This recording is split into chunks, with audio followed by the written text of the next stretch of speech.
My name is Nancy Verónica Cayo Col.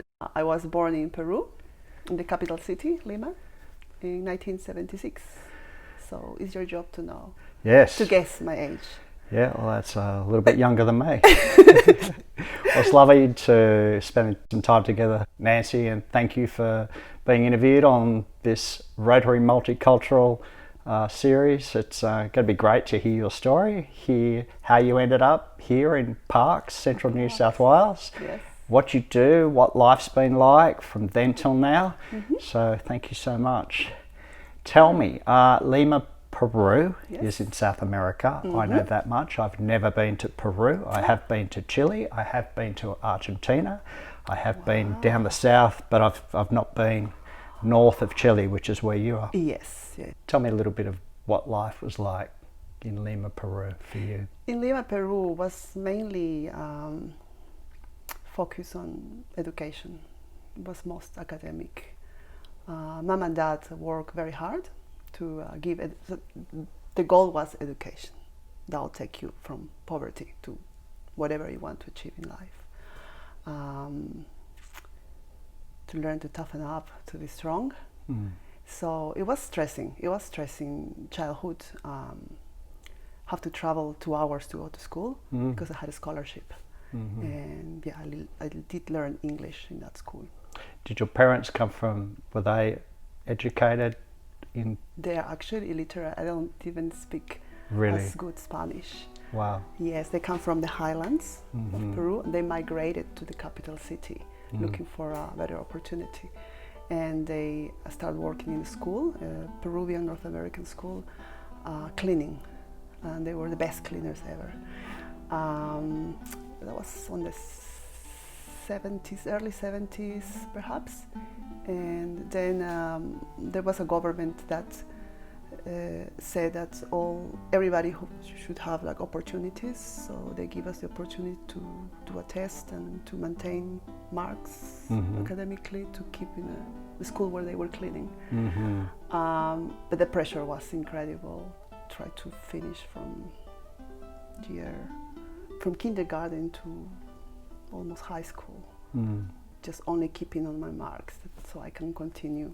And you had to maintain your marks at a certain level. Yeah, so I only remember myself sitting down and studying. Yeah. And then the next step was university, which also is a lot of competition for getting a vacancy at uni. It's not like in Australia, you just do your HSC. No, you have to fight for maybe 70 or 120 spots from 3,000 people, students. And if it's a public university, then you have to compete with the rest of Peru because public is free. Private, you have to pay. So we don't have this in Australia. I think you only have private universities here. You have to pay. So competition is even, it was traumatic. But I did it. Yeah. I finished. What did you study? I did Bachelor of Science and specialized on fission engineering.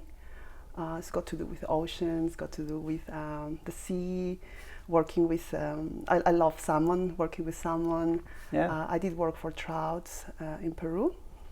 And I really love that type of job. Well, you're a long way from the sea here in Parkes. I know, no, little twist, isn't it? So you love nature, you love wildlife. I love it. Like maybe that's why I'm enjoying living here in the rural area. The landscape, the sky is blue. Even when it's raining, it's beautiful. You mentioned your parents were from up the highland area. Yes. Was that a Spanish-speaking area? So we have 2 main languages in Peru: Quechua, which is the Inca language, and we have Spanish, which is the introduced language, introduced by Spanish when they came to South America. And they can speak the Inca language? They do that. That's their from birth. Yes, their first language. Yes, they don't speak well Spanish. Yes, and how are you with Inca? I can understand it, but I was encouraged to learn Spanish and English by my parents. Yes. Because at that time it was a bit of a little bit of discrimination against native people. So mom and dad were scared that my sister and I were going to fall in the same group of being putting down all the time, and that's why they want us to fly. Just go conquer the world. Yeah. And education was this the is access what for they that. thought, and this is, well, I do appreciate it. Yes. It wouldn't be my way, but yes. And is part of Peru in the Amazon? Is it? Yes. So we have these specific regions. We have the Amazon area, which is on the Brazilian side. We have the highlands, which is the Andes, with all the mountains are, and we have the coast next to the sea. So therefore, the weather is so appropriate to grow everything you want. So you will never be hungry there, and the products are just wow, amazing. It sounds beautiful. Good food. Yes. Also the landscape, and also the cultural groups are different. People from the coast dress in a different way. From the north and the south, they use different outfits. Same in highlands. The food is different, and in the Amazon area, the same story because the weather and the food and absolutely everything. People just adjust to it, and they develop this rich culture. Yes. Well, speaking of culture and dress and all that sort of thing, I can see a few things here. Can you take us through? What do you got? Yeah, well, I got a pan flute. I used to play it when I was at uni, just to. Every university in Peru will have a specific group, clubs. They encourage you to continue with your music, with your dancing. And yeah, I used to belong to a group. It's a bit of a stress relief from studying too much. I got a hat. This is from the south part of Peru. It's actually my mom's. And same as this is like a little scarf. Put it all around. Yeah, it looks huge actually. It is huge because you dance with it. Right. So you dance, move it around. Yeah, and I give it to you. You dance. You spin me around, and then you go around. Right. Yeah. I got a skirt here as well. Yeah. And you don't have to pop it on, but just hold it up. That'd be great. Yeah. Yeah, I got a skirt, and also it's from the south part of Peru. Okay. And this one behind you? This is actually from Bolivia, Yeah. but because we share the same cultural background, the Incas, or even the pre-Inca civilization we have. This is from Bolivia, but you see, we still have llamas, and they are made with natural plants. And anything else? This belongs to my grandma. Oh, really? It's very special. Yeah. But I usually have all of them in a box. Yes. And I try not to look at it. Yeah. Oh, well, thank you for getting it out today. Yeah. I'm sure you have precious memories related to all of these things. I do. Yeah. I do. So you are a young woman coming from Peru. Can I ask, why did you leave Peru to come to Australia? Sure. Well, yes, it was mostly the encouragement of my parents to keep academically up, to have a good job, to have a better life, I suppose. And I was always an obedient child. I like to listen to advice, and I used to think, well, if they must be right. And that was the main reason. Yes. Academically, to continue going with my fish. Yeah. Which there's no fish here. Yeah. And there's a reason. Did you get a job here when you first came? Yeah, well, I came first to Temora, 2003. Temora, New Yes. South Wales, 5,000 people. Yeah. The population is small. And as a Bachelor of Science, I was on a laboratory testing grain. Very repetitive job. Just to test the protein and the fat content, the water content of different grains, canola, wheat. So from Temora, at some point you ended up in Parkes? Yeah, so Temora was just a little step for me. My vision was going to Port Lincoln. I was heading up to Port Lincoln, that was what I wanted to do, to work with tuna. I was fascinated about the whole tuna farm over there. And but I met the father of my kids in Temora. Right. We were working in the same place. We got Yes. married, have kids, Yes. and then he got transferred to parks. Okay. And this is how I started my journey in parks. Mm-hmm. I have 2 girls.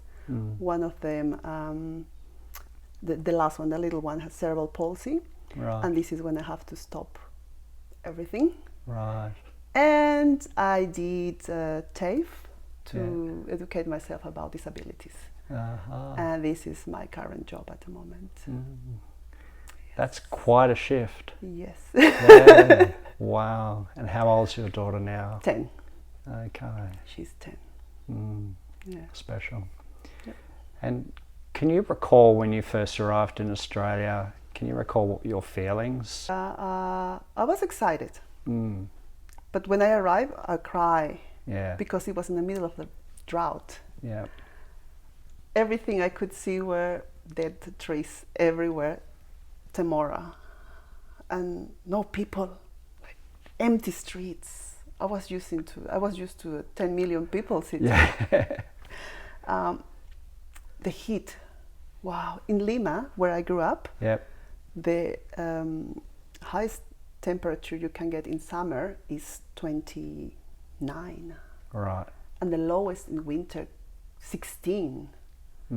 So arriving in the summer in Temora with that heat, 40 something degrees, I didn't have a driving license. Going from my little flat to work was like 2 or 3 kilometers. Walking on the heat and coming back in the afternoon, I used to cry. Yeah. It was tough, as you can imagine for me. And I didn't have air conditioning, so I used to be living in the shower all the time. So yeah, that's my memory of coming for the first time to Australia. Just the extremes of weather. Yes, yes. And the loneliness I felt at the beginning because I didn't have friends. And I started making friends at work. And that's when everything started changing, when I start meeting people. Yes. And that's what I think is very important. Yeah. Did you experience any ostracizing or any prejudice or any negative attitudes towards you in Temora? I haven't experienced, maybe I did, but it did not affect me because I did experience wars in my own country. So here was nothing. Yeah. Nothing completely. So there's more of a class consciousness in Peru, perhaps, between the... Not that, I'm not sure. I think at the moment it's better. But at that time when I grew up, it was a racial thing. Right. And that actually really hurt. And maybe that's why also my parents could see that. Yes. And they were just trying to do the best for us, just to go somewhere where no one will going to discriminate us. Yes. So yeah, maybe I did experience discrimination in Temora or parks. I don't really. No. I don't even think I did. Yes. And if I did, I didn't understand it.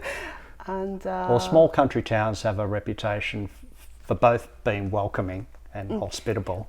And yeah. And conservative. Totally. So No, totally agree. Yeah. Totally agree. As South Americans, I'm not sure other cultures, but I'm aware that as South Americans, we are always happy with a smile, and even if someone is with an ice face, there we are ready to go and say, no, you need to like me. You need to like me. I'm not a bad person. Yeah. And we break that glass and just adjust. Just adjust. And was your English when you arrived, was it sufficiently adequate to have clear conversations with people? You were able to make yourself understood and you were able to understand? Well, the gift of knowing different languages is that you can communicate in different ways. And that's something I have to feel proud of.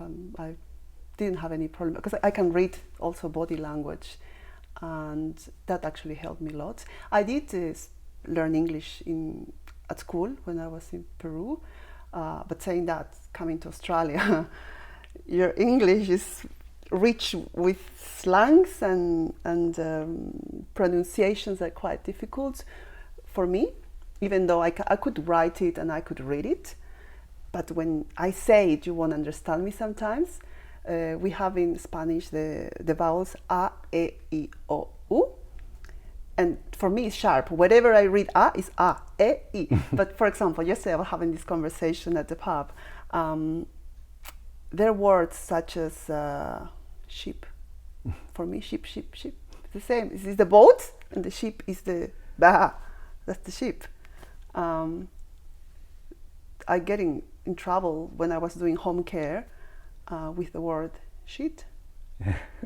Shit. So they look at me funny and say, "Oh, can I change your blankets?" And like, oh. Yeah. So those bits of pronunciation that I still cannot. For more than I practice, the pronunciation doesn't come in those specific vowels. You found a workaround. Yeah, juice, the drink, and use is the same. Oh, okay, because J is a. Yeah. And your T and HE, the is very the. I have to concentrate to say the. To me, it's easy to say the. Mm-hmm. So, yeah, those little things there. But being social and knowing Aussies helped me a lot to understand more. I don't use the slang, but I can understand it. Yeah. Mm-hmm. Mm-hmm. And how important has it been for you to link with other South Americans, Latinos, or is that not so important for you? I'm not sure if it's important or not. I know that I learned to survive without them. 16 years living here in Parks. I haven't met any other Peruvian.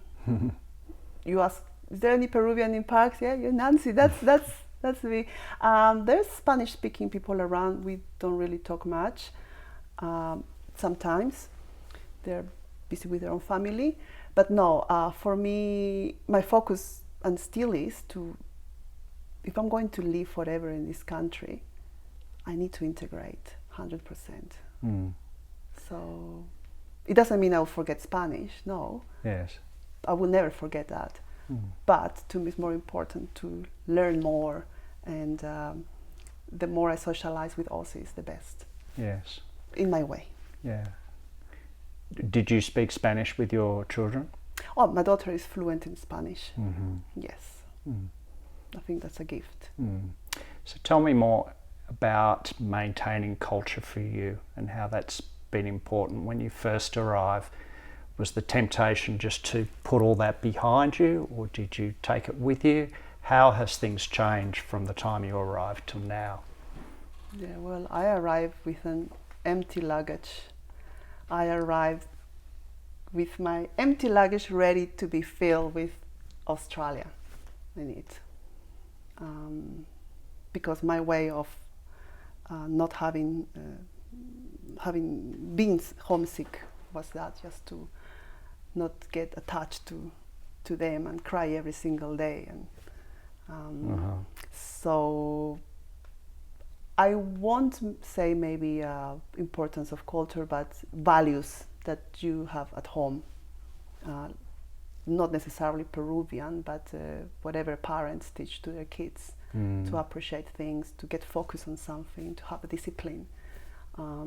That's what helped me, the discipline Mom and Dad show me and encourage me to have. And that actually helped me a lot through a lot of struggles I have in Australia. Was there a time when you felt more comfortable to embrace your Peruvian culture? Like when you first came, you were suggesting that these things were hidden away and you didn't think of yourself so much as having a full bag but an empty bag, and you filled it with Australia. Over time, have you unpacked that bag that's your Peruvian ancestry? Only when I have this type of interviews. Yeah. Or when someone asks me questions. And what about your kids? Have they asked you questions? Have they desired to know more about their mum and their grandparents' ancestry? Well, I've been going every single year to Peru, taking my daughter with me, and that's the reason why. She speaks fluent Spanish. She's aware of her origins and the foods, and we experience everything there. You can ask me now, Nancy, do you like Peruvian food? And I'll tell you, no. No, the question is, do you miss Peruvian food? I'll tell you, no, I don't miss it. But once you put a plate there for me with Peruvian food, in 1 minute, time it, it's all gone. So it's a mental defense I put to avoid pain. Yeah. Maybe. Okay. Yeah, that's a really helpful insight. Yeah. Everybody can cope in a different way, Yes. but that's my way. Yes. And what values do you think, you mentioned the discipline that your parents gave you, are there other values that you think are intrinsic to being Peruvian that you maintain and that you contribute to Australia? Is being sociable and happy and connecting with people, is that part of that? It is. It is. I love parties. I like music. And music is everything for me. I just love it. Dancing. So yeah, that actually is, if you call that value, then this is something Yeah, I would. I think there's joy, there's community, celebration. Yes, celebration. Yeah, I did a couple of jobs around teaching dancing for fun. Yeah. And yeah, the answer was really good. Yeah. Most of females and males in parks enjoy that. Great. Period of time, so it was my little contribution. Yeah. With a bit of Latin salsa and Australians don't dance too much except at nightclubs up till the age of 25, and then we don't dance until we get old. Then we might pick up ballroom dancing or something. But what are the dances that you teach? So mostly was fitness oriented dance. I did for couples as well, salsa with couples, merengue, bachata. I did at school, I was called to do a couple of traditional Peruvian dances as well from Highlands, and I'm proud to say I can dance lots of Peruvian different traditional dances. Yeah, fantastic. And I know you are in contact with other people who are from a country other than Australia, and they've come to move here. What kind of struggles do you see them having, or what kind of experiences do you see them having? Are there some general behaviours that apply and that you've been able to observe? There's a word called mindset. Carrying something from childhood or oppression in their own countries, and they bring it here, and that actually makes it difficult for them to have an Aussie way of living. That could be something I observe, having a mindset. And if I would come here with the fear of being discriminated, I will be very defensive all the time. I will be just, oh no, he said that to me, because I am like, no, I can't. That's gone. I left it there. I came here, and if someone says something that is not good or with a bad intention, I usually smile. And actually, to me, it's like I'm going to make that person be my friend. Yes. Yeah. And is there a favourite Aussie tradition that you've picked up that you particularly enjoy? Yes. What's that? Yes. I like the pubs. I like the live music in the pubs. I'm lately enjoying a bit of bushwalking as well.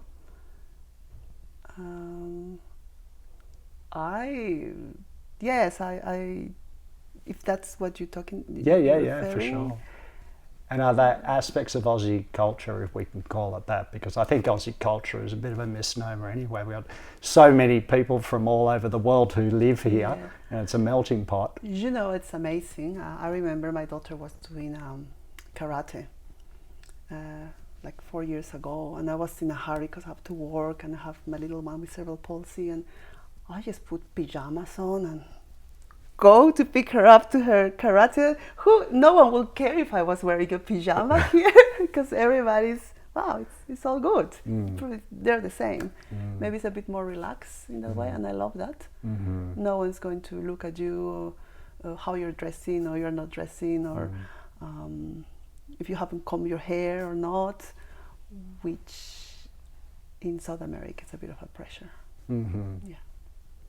Well, Nancy, thank you so much for sharing your story and giving us a bit more of an insight into not only Peru, but what it's like to be Peruvian here in Australia. No worries, Ian. Thank you for coming here.